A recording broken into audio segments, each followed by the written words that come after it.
Good morning, Bucknutters. Welcome to the Bucknuts Morning 5 here on Wednesday, May 29th, 2024. I am Dave Biddle. I'll be joined by Matt Baxendell in just a moment. We're going to talk a lot about the Big Ten today. The odds to win the Big Ten, what we think about the conference in general, just our excitement level of the first year of the 18-team league. Ohio State is your favorite to win the Big Ten, but the Oregon is close behind. And interestingly, Ohio State has opened as a slight underdog for their game at Oregon. So we'll get into that. Ohio State, a 9.5-point favorite against that team up north as we speak. So we're going to talk to Bax. We're going to get into a bunch of stuff about the Big Ten. Before we do that, I want to let you guys know about Omaha Steaks. You guys know I love Omaha Steaks. I had such a big grill out on Memorial Day that I still have leftover Omaha Steaks, because I made a copious amount of steaks because I love them hot off the grill, but I also like them left over.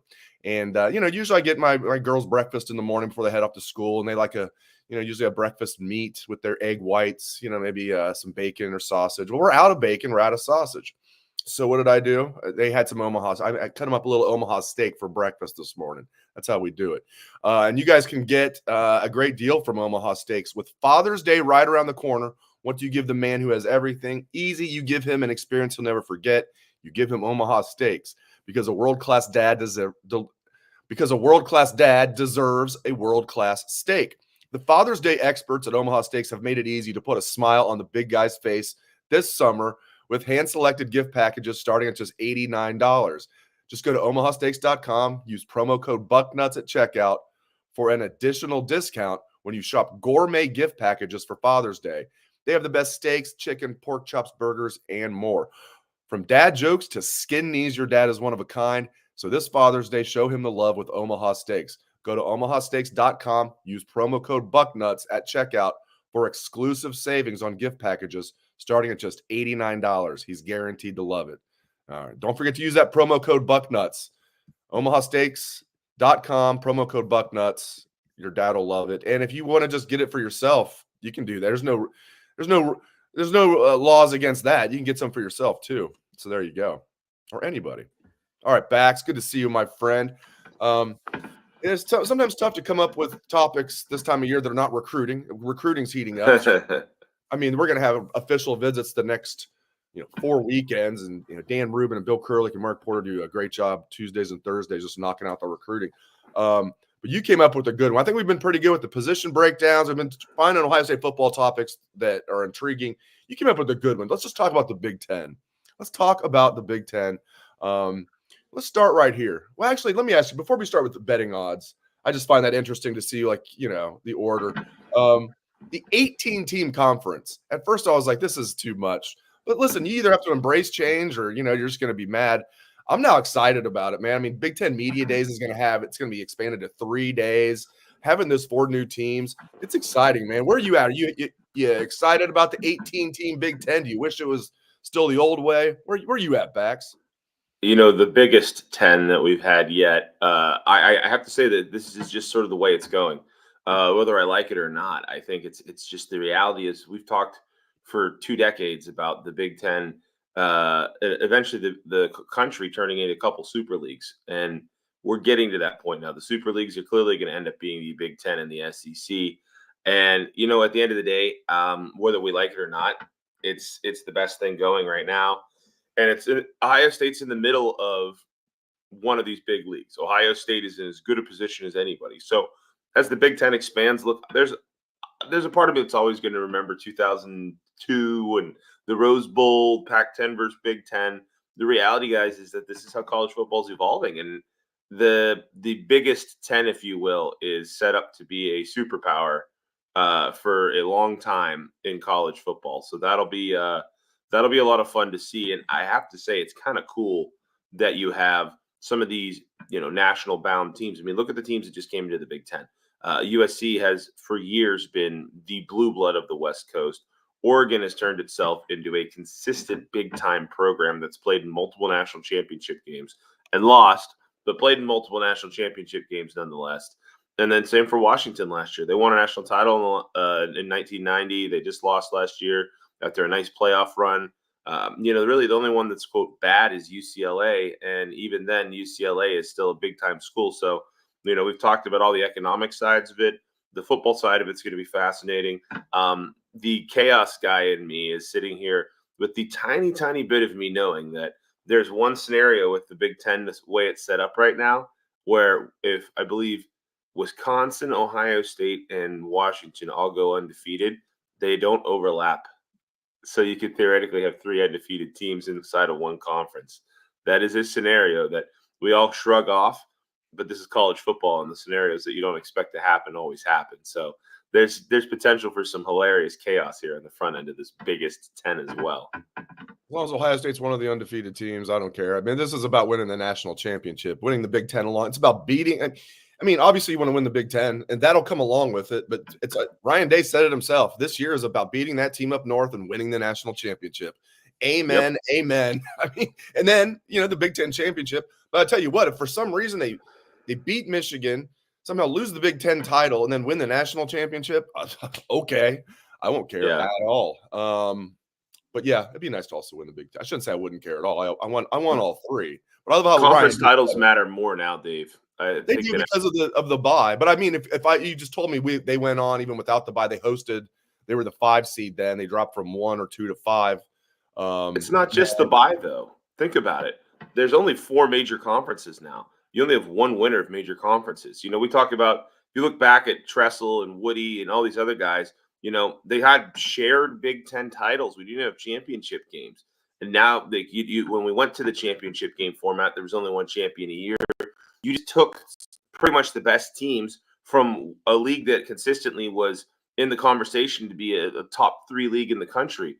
So winning the biggest 10 now is a big, big deal. I mean, even if you don't win the national championship, because our number 1 goal every year at Ohio State never will change. It has been, always will be, defeating that school up north, especially in light of their cheating and dirty, rotten tactics the last couple of years. But at the end of the day, the reality is that after beating that school up north, winning the Big Ten is a big deal now, because if it's 18 teams and that legitimately are 6 or 7 teams that are good enough to win it. So yes, the national championship's 100% where I think all of our heads are, but a bye in the national championship tournament is a really big deal right now. Then that certainly counts. The Big Ten on its own is a big deal to me. Yeah, it would be massive to get. Yeah, I'm glad you pointed that out. I almost forgot about the the stipulation that the only way you can get a bye is excuse me, I'm getting all choked up here just thinking about it. But no, seriously, the only way you can get a bye is if you win your conference. So it is important. I almost hope now with 12 teams, they almost do away with the conference championships in a few years. There's no way they will because of money. But if I had my druthers, now with a 12-team playoff, it really makes the conference championship games a moot point. I mean, not a moot point because you have to win it to get that bye. But yeah, I wish they would do away with them. All right, let's look at these odds. I find this fascinating. Ohio State is your favorite to win the Big Ten championship, plus 150 odds. All right, so you bet 100 on the Buckeyes to win the national or the Big Ten championship, and they win it, you win 150. That's what that means. I find this interesting. Right behind them is Oregon, 2-1. Okay, and then we go. I thought it would be Michigan, even though I wouldn't have agreed with it, just because of they're the defending. Nope, Penn State's next, 5-1. So a big, kind of a big jump from Oregon to Penn State. Right behind Penn State, that team up north, 5.5-1. Then a huge jump, USC 22-1, Iowa 40-1, Nebraska, Washington, Wisconsin, all tied at 50-1. And then the last one I put in there, Maryland 10th, 60-1. I mean, those last few are all big underdogs. There's some others that are just massive, massive, massive long shots. What do you make of that? Do you kind of agree with that order? And what do you think that? Look at that big jump after that team up north to USC. Look at that. USC's odds are 4 times worse than that team up north. You know what's fascinating about that is that I think USC, despite losing Caleb Williams, is going to be a better team than Michigan, who lost literally everyone outside of Donovan Edwards. I'm not just talking about players, coaches, like everybody's gone. And if you look at Michigan's schedule this year, Dave, I'm going to read this off to you. They have Texas, USC, at Washington. They have Ohio State in Columbus. They have Oregon in Ann Arbor. That's a murderer's row. right there. And that doesn't include other games that could cause them trouble, like Minnesota, who plays them like it's their Super Bowl. Same for Michigan State. So, looking at Michigan's schedule, there's a real potential. They're 7-5 this year. I mean, that's the reality looking at it, because I don't see anywhere near what they had last year. That last year's Michigan team was very similar to the 2016 Michigan team that had 80 bajillion seniors. Just the difference was in 2016, Jim Harbaugh didn't have the other team's playbook for 3 straight years.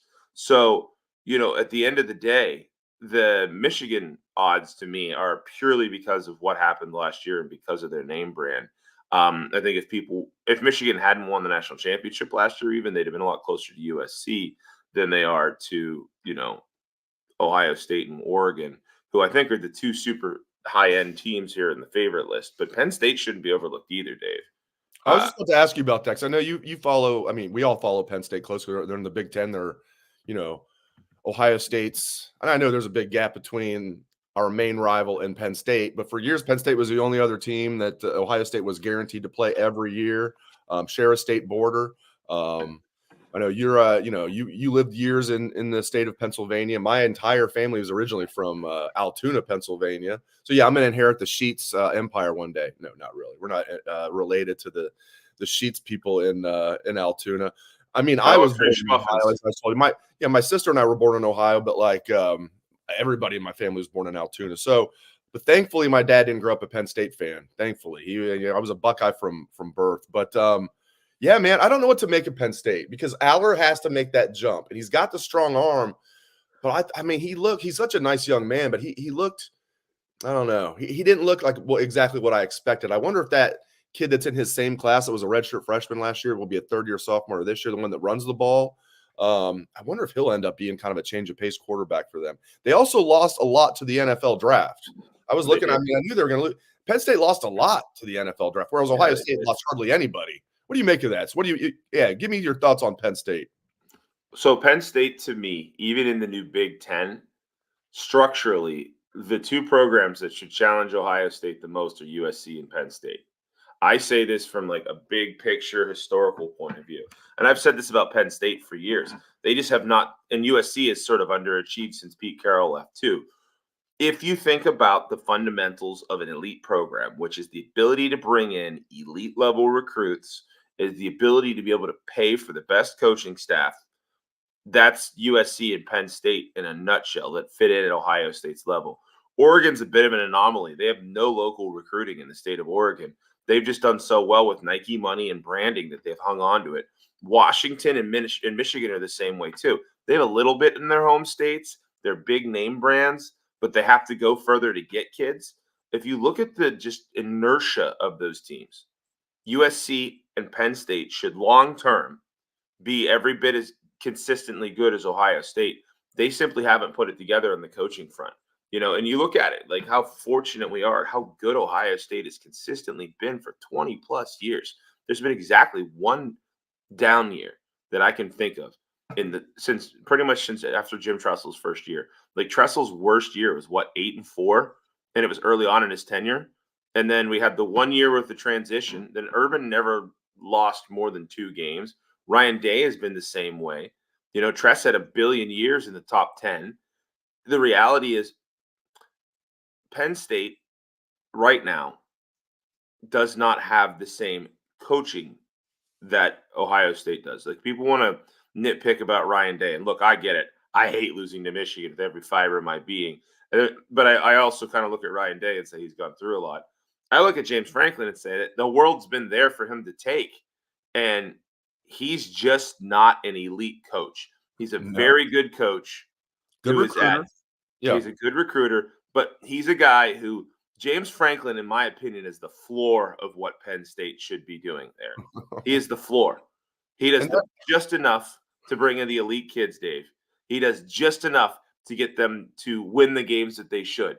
And then he chokes every big game away. He's like the Cooper of Penn State. He is. They had like an 11-2 season 2 seasons ago. I called it the quietest 11-2 season in college football history. because the two games that they needed to win, Ohio State and Michigan, they didn't just lose. I don't think they got crushed. Michigan might have crushed them that year, but it wasn't all that competitive. But they finished 11-2, and I agree with you. That should be the minimum. Not every year, but years like that where they played a pretty weak schedule and they had a bunch of future NFL guys. They always have a bunch of NFL guys on that team. Not to Ohio State's extent, but for the last few years, it's been Ohio State putting the most guys in the Big Ten, obviously, and then Penn State's been number 2. Now Michigan lately has been putting some guys in. And still will. They still got some guys coming back. Everybody thinks Michigan. Now, offense, they got Donovan Edwards and their tight end Loveland, and everybody else is gone. They've lost their entire offensive line. Everybody's gone. Lost their receivers. Defense, they've still got 3 studs on that defense. At least 3 with Will Johnson. I think him and Denzel Burke are going to be finalists for the Thorpe Award. I think those are 2 of the best corners in the country.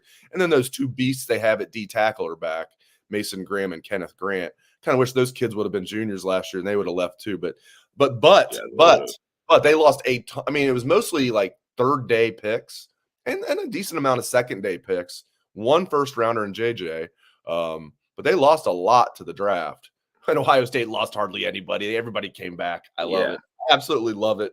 I still have to pinch myself thinking about all these guys that came back. It's just that's the thing too, though. You talk about all those second and third day picks Michigan had. Those are kind of the backbones of those deep championship teams. When you have, if you told me Ohio State this year, sure, they had 4 or 5 first rounders, blah, blah, blah, but they popped out 5 more guys between the 4th and 6th round, they'd be like, well, that's a lot of talent, right? I mean, if you look at those years that schools have, 12, 13, 14 draft picks, kind of like I know Michigan had, I think, double digits this year. That just talks to you about the depth of the team. And honestly, the biggest thing we're going to see in recruiting going forward, in my opinion, Dave, is the schools that can keep kids that extra year, like Ohio State did this year. That is the true NIL value to me. Because if you're one of those schools that can get kids to stay an extra year, you're not a 4 or 5 star recruit at that point. What is JTT right now? What is Jack Sawyer right now? Those guys are 9-star recruits, 10-star recruits, because they're not just potential. They're actualized front-end starters at a key critical position. What is Denzel Burke? What is Trey Henderson? We could keep going down the line. The reality is, in today's college football game, having the ability to make it financially worth these guys to take the risk to come back, you're not going to get the guys to stay who are the clear-cut, hardcore first-round picks. Those guys are going to do what Marv did and go. But you take a guy like Trey Henderson, who might have been a 3rd rounder, and pay him essentially his rookie salary in NIL money to come back and say, all right, I'll take a shot at trying to move up. What's the worst thing that can happen? I go roughly the same. This is what they have that catastrophic injury insurance for anyways. So, I think when you look at what Ohio State has brought back this year, there's a reason everybody's looking at Ohio State at the top of the barrel. I will say this, though, Dave. Everybody's talking about that Ohio State-Oregon game that is supposed to be the big game of the year. We can talk about that here in a second because I know we really haven't touched on Oregon. When Ohio State plays Penn State the first weekend of November, there's a very good chance that Penn State is sitting pretty too. They play West Virginia out of conference, and then these are their next 4 games. Bowling Green, Kent State, Illinois, UCLA, all at home. Then they have to go up to USC. Nobody knows what USC is going to look like. And then they're off a week before they play at Wisconsin. There's a real chance Penn State is 7-0 when we play them in Happy Valley in November. And that'll be really interesting to watch how that plays out. Yeah, we had a question I just posted, but for people that are listening to the audio-only version, Nick on Facebook asked, when's the last time we had this many returning starters? And I said, maybe 2015. But as I'm typing in here now, the difference is, and I think this team might have more returning starters than even 2015. The difference is this team's hungry. I mean, that 2015 team won the national championship, and the hunger just wasn't there to repeat. This team will be hungry. Also had Tim Beck calling plays, so that went great.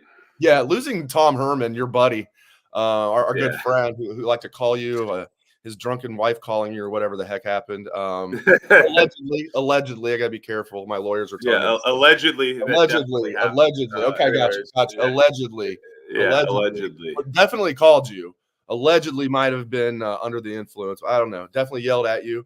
But I tell you what, losing Tom Herman as offensive coordinator was a big loss, especially going from Tom Herman to Dumb and Dumber, Tim Beck and Ed Warner. By the way, Ed Warner credits for those that haven't heard the story. I'm not joking. Bex knows this. I think most of you have heard the story. Ed Warner sent us a private message on Twitter blaming Bucknuts for getting him fired. He blamed Bucknuts for getting him fired. So we have the offensive coordinators from 04 or calling, from 14 and 15 really didn't like me, apparently. Tom Herman's wife calling backs and yelling at him. We have Ed Warner blaming us for getting him fired 2 years later. It's like, hey, what are you going to do, man? I don't know, man. Don't not give Zeke the ball brother. against Michigan State, because that's a fireable offense. So, listen, man. Okay, so let's move on. Buckeyes 1-point underdogs at Oregon. My initial thought is I hope it stays that way. I wonder if it'll flip by game time and the Buckeyes will be slight favorites. I want the Buckeyes flying to Oregon saying, oh, okay, we're underdogs, huh? Now, I think after people see Ohio State play for 4 weeks, I don't think Ohio State's going to be underdogs going into that game. But Oregon's really, really good. They're I really like their coach, Dan Lanning. And I think he was actually Alabama's first choice. If you look at the time, there was a lot of smoke that they went after Lanning. He immediately shut it down. Then they went to DeBoer. So that's interesting. I really like Dan Lanning. And they got Dylan Gabriel to transfer in. They look really good, backs. But I don't know. I hope Ohio State is an underdog. I think that'll get the Buckeyes even extra focused on that game. Your thoughts? I think that one is going to be really, really, really interesting. And the reason I say that is that I think Oregon will very likely be undefeated when they play Ohio State. They've got a sneaky one early on against Oregon State at Oregon State that kind of is going to catch my eye a little bit here to see how that goes. But I will say this. Think about the last time Ohio State played Oregon. It was here in the Horseshoe. A lot of our guys that came back were freshmen, and we couldn't stop the frickin' run. So you want to talk about motivation. It's not going to be necessarily that we were underdogs in this game, though Ohio State as an underdog is a shockingly good bet because it's so rare. But the reality is that JTT, that Sawyer, that Burke, all those guys were there when we couldn't stop Oregon's, full house right, full house right, full house right the whole damn time. And we gave them 270 rushing yards. So I think that's going to be in the back of a lot of people's memory because I still remember that game thinking, what the hell am I watching here? So that's reality is I think that's going to be a factor in the motivation more than the underdog thing will be, because there's a lot of these guys that remember how nasty it was for them in that game. So, you know what? At the end of the day, if Ohio State's a 1-point underdog, they also say that the road is worth 3 points. So the bookmakers are saying you think Ohio State's a little bit better, but we have to travel across the frickin' country. And that can't be underrated either. How many times have we seen good Ohio State teams over the year have to go across the country and maybe not play as well as we thought during the regular season? We saw them go and get plastered by USC a couple years, like 15 years ago. We've seen them go out west before and struggle against other opponents. I think they lost to UCLA 20 years ago on the road. There's a bunch of different times that you've seen Ohio State teams go on the road and sometimes not do as well. That was Tressel's first year. They went out there with Belisari and couldn't complete a pass. I think to this day, I think that was the worst performance I've ever seen from an Ohio State start. Well, no, Boserman's got to be up there. I was going to say UCLA and Tressel's first year and couldn't move. They tried to win the game by scoring points with their defense. Ironically, Deshaun Foster was their running back then. Was UCLA star running back, and I believe they caused like a fumble for like a safety or a touchdown or something. Anyway, Ohio State's offense was like 12-10 they lost or something goofy. It was crazy. And then finally against Michigan that year, it was great. That's what made that year, that Tressel's first year. They went up there and got those 3 touchdowns in the first. Jonathan Wells went crazy in the first half. Then he had like a cramp and you didn't see him in the second half. And we had Lydell Ross in the second half, and he averaged like 1 yard per carry. Michigan selling out to stop the run every play as they should have because Krenzel wasn't throwing the ball that game. We were running the ball with John Wells all game or all half. Got up 23-0, and it was like, hold on for dear life. What was it, 26-21, and they picked off John Navarre at the end of the game? Wasn't that how that one ended? Yes, sir. Yes, sir. John Navarre was great for throwing picks at the end of the game. Let me tell you, that guy did it 2 years in a row. It was amazing. All right, speaking of our rivals, speaking of early lines, Ohio State favored by 9.5 over that team up north. Coming to the Horseshoe November 30th. Oh, I cannot wait. I can't get here fast enough, brother. This is one that the entire season, it's not hyperbole to say the entire season depends on it. If Ohio State wins the national championship in the Big Ten this year but loses that game, we will all be freaking mad. Look, the reality is when you're part of what's supposed to be the greatest rivalry in sports and your rival has just spent the last 4 years, because you go back to the 2020 year where they claimed COVID so they wouldn't get beat by 60 points by Ohio State. They've ducked the game, which kind of broke the spell of beating their ass. And then the next couple of years, they were in the midst of what is documented to be one of the biggest cheating schemes in the history of North American sports. Yeah, I think there's a due for a little bit of an ass kicking here. I don't know if there's a number that's high enough for Ryan Day if we get the opportunity to see them put up points. If that game starts going against Michigan, saying that the pedal is down won't be strong enough. Like Ohio State, if they have the opportunity to score 70 points in that game, will not back off.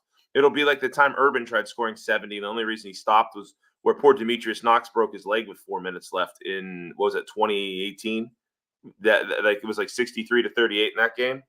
But I think the reality is that line is reflecting a little bit of what all of our expectations are between these two teams this season overall. They take any of the like, we're Michigan, we have your number. It's like, did your idiots not watch the last 20 years?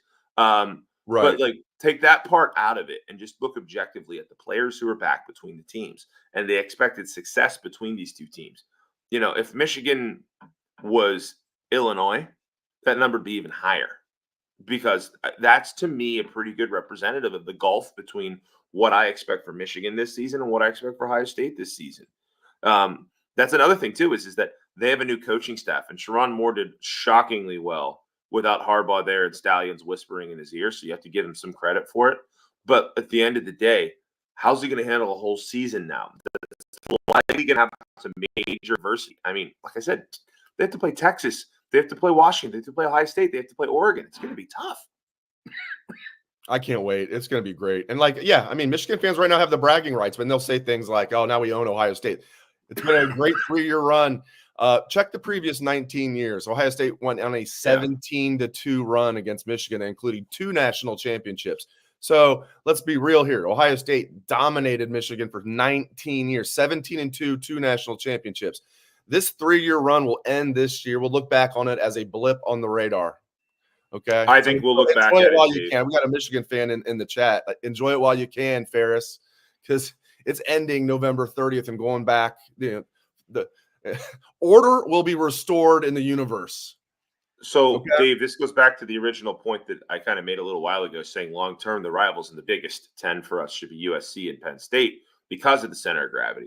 The reality is Michigan is an atypical champion in many ways. You take the whole Stallions cheating scandal out of it, and the fact that Harbaugh was suspended by the Big Ten trying to say, yeah, we know there's something here, but we can't go too hard on you, until the NCAA drops a hammer on them. They've never recruited anywhere at a level that should represent a national championship team. They don't consistently recruit in the top 10. Their current classes are not good. And it's a bit of a confluence to me of an extraordinarily veteran team mixed with obviously some other stuff going on, mixed with a schedule that was a total joke until the end. They had one of the weakest schedules in the history of college football until the end of the season last year. And the reality is Michigan, and I've said this for years, big picture, Michigan would be Minnesota if they did not border on the state of Ohio and been able to get kids out of this state for a very long time. And I say that because Minnesota and Michigan were superpowers in the first part of college football before 1960, right? And then after that, whenever we've had people move to Sun Belt states, we've had the modern era come in college football. You know, before this past year, Michigan had never won an undisputed national championship. And even now, they might as well just put an asterisk up on the stadium in Ann Arbor. And Michigan right now is not recruiting at like a level that should be remotely sustainable for a team that's going to play at an elite level. They're just not. And that is maybe the biggest indictment of why you have to wonder about all the shenanigans that have gone on for so long, is because recruiting is reality in college football. You can have coaches screw up elite recruits, but very rarely can you have a school that doesn't recruit consistently in the top 10, sometimes not even the top 15, and make championship level runs. You know, you have a little bit of these bubbles like we saw with TCU. where they maybe make a little bit of a run and then reality smashes them in the face. But what Michigan did last year, it was unprecedented in terms of looking at how people had recruited prior to that point. And I don't know if it'll be matched again. As we said earlier, if you guys missed the odds here, I mean, USC has the 5th best odds to win the Big Ten, but there's a giant gap from the 4th team to the 5th team. And Bax, I want to get your thoughts on so USC 5th best odds, but like 22-1. So they're a long shot. But we had somebody in the chat say he thinks people are sleeping on USC this year. Get into that, what USC might be like this year. And then in future seasons, I don't know. Sometimes I feel like the shine is kind of off Lincoln Riley, but he has revamped his defensive staff. The Grinch is now going to just steal Christmas. He's not going to steal seasons for USC with terrible defense. So, but I mean, obviously they have the tradition and everything. But I don't know. Sometimes I feel like the shine is off Lincoln Riley. Your thoughts on the Trojans this year and in future seasons? I think Lincoln Riley is still a big-time coach. I think that when he left the Oklahoma bubble, he forgot to take the Bob Stoops and instill a defensive sense with him. And instead, he brought Alex Grinch, and we all know how well that goes. So I'm not ready to throw the baby out with the bathwater here with USC. I think the reason that I'm kind of shrugging off USC this season is let me read their schedule to you. All right. USC this season starts with LSU. Week 3, they are at Michigan. Then they host Wisconsin. Then they have Penn State 2 weeks later. Then later in the season, they go to Washington. They have to host Nebraska, who is, I think, going to be a little better this year. And then they have to play our rival UCLA, and then they host Notre Dame. That's a really hard schedule for a team replacing the number 1 pick at quarterback, trying to revamp an entire defense. And I look at USC and I say this strikes me as like a 7-5, 8-4 kind of rebuilding sort of season for Lincoln Riley. I'd also add that I think last year with them, if you watched them play, they knew their defense sucked too. And it wasn't just that their defense knew that they couldn't make a stop. It was that the offense, Caleb Williams, his decision-making went out the window about 3 games in because he's like, shit, I got to throw 8 touchdown passes a game to not lose this shit. Right. So, like, that's the reality is they were horrific last year on defense. Like, we thought it was bad the year before Knowles. Nuh-uh. That was so much worse. Like, what you and I used to say our defense before Knowles was just don't suck. Please just be average. USC this year is just hoping to not be the worst defense in the country. That's how bad they were last year. Quick couple of questions and we'll get you out of here. This is from Av Ryder on Bucknuts, a.k.a. SoCal Buck. He says, given the longer season, will Ohio State have 2,000-yard rushers and 2,000-yard receivers? And he says he thinks it will happen. He thinks it will happen. They'll have 2,000-yard rushers and 2,000-yard receivers. Listen, I know in theory, hopefully, the season's going to be longer. Let's hope 15 games, right? I can't get there. I can't get there. I'm going to say no. What do you think? I think the hard part about this is that I could see us having 6 receivers with 500 or 600 yards this year. I really could. But the reality to me is that, especially with the first 4 games of the schedule, I think Ohio State's going to be up big and stay up big. And then I think they're going to keep throwing because I think Ryan Day is going to want to get these guys on the field and get that experience in. Like, this isn't going to be the crunch or the mop up backup time of past years when you have 5 quarterbacks on your roster that you're going to want to get game action. You're going to want to make sure that Devin Brown gets in the field if Will Howard's starting or vice versa. I think we're going to keep throwing the ball. So to me, I kind of am sitting here in the back of my head thinking whoever's like the number 6 receiver, number 5 receiver could be like in for some really big mop up time yards this year. Like, it wouldn't surprise me if way to go, Jaden Ballard.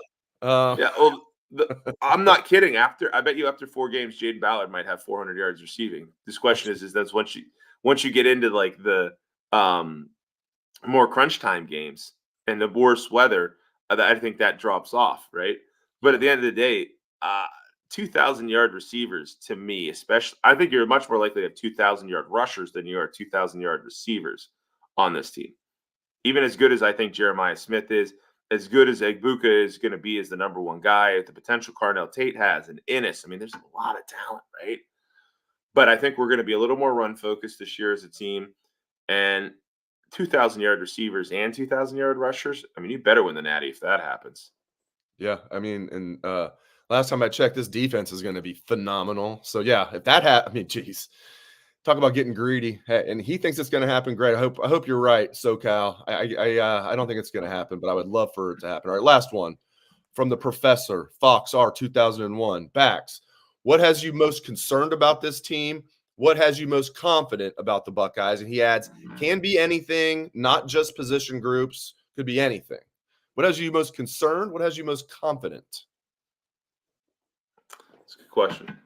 I think my biggest concern about this team is that they reestablished the dominant mindset that Ohio State football had for a very long time before the last few years. And by that, I mean, how many times did we talk about how we would struggle in short yardage to get that extra yard? How many times did we talk about we needed that extra stop and maybe we didn't get it? I think that, to me, getting that just belief back is my biggest concern, because I think there's been a lot of times where we needed an extra yard or we needed a yard stop. And that's that toughness thing that Ryan Day hated talking about so much, right? But the reality is that, when you hit kind of close to home about what you're concerned about, then you lash back out defensively. I want to see Ohio State make a couple critical key plays and get those key. They don't even have to be like Kyle McCord got a magical drive to beat Notre Dame key moments. I mean, like, hey, it's 3rd and 2 against Oregon in the second quarter. We're up by a touchdown. We need to get 2 yards here to extend a drive. I need to see more of that. To me, that's my biggest concern, is establishing that mindset to the team and seeing it from the offensive line. That is the number one thing that this team needs to have. That is that championship mindset. The reason I'm most confident is, have you seen the roster? Hello? The roster. I've just spent the whole show talking about how recruiting is reality in college football. Well, the reality is this is the most talented team in the country. There's no way around it. You can look at just the high school recruiting rankings, and that doesn't even tell you the whole picture, because, hi, here's Caleb Downs. Would you like to meet him? Like, what Ohio State's doing here, I think, is going to start being a little bit more of what you see template-wise, too, from the transfer portal when it comes to elite players that have zero interest in being part of anything less than a dominant championship-level team. When you're taking multiple players away from Alabama to come here to Ohio State because Nick Saban's not there, and you don't trust that Kalen DeBoer is going to do what Nick Saban did, because he won't. That, to me, speaks volumes about where it's going. But the reality is what's here now is an unbelievably stacked roster. I mean, like, realistically speaking, this team after this year, Dave, could have, mid-teens in terms of NFL draft picks. So this NFL draft picks, we just talked at length about Michigan bringing back a lot of good players for an extra year and having all those veteran players. Ohio State now is one of the most experienced teams in the country, while being at the same time one of the most talented, if not the most talented team in the country. So yeah, that's why I'm excited right there, because we have better players than anyone else in the country. Great stuff out of Bax, as always. Catch his column every Sunday. It is the Bucket must-read material. Thanks to the people's champ, Matt Baxendell. Thanks to all of you. Really appreciate you guys riding along with us today. Hope everyone has a great rest of your day.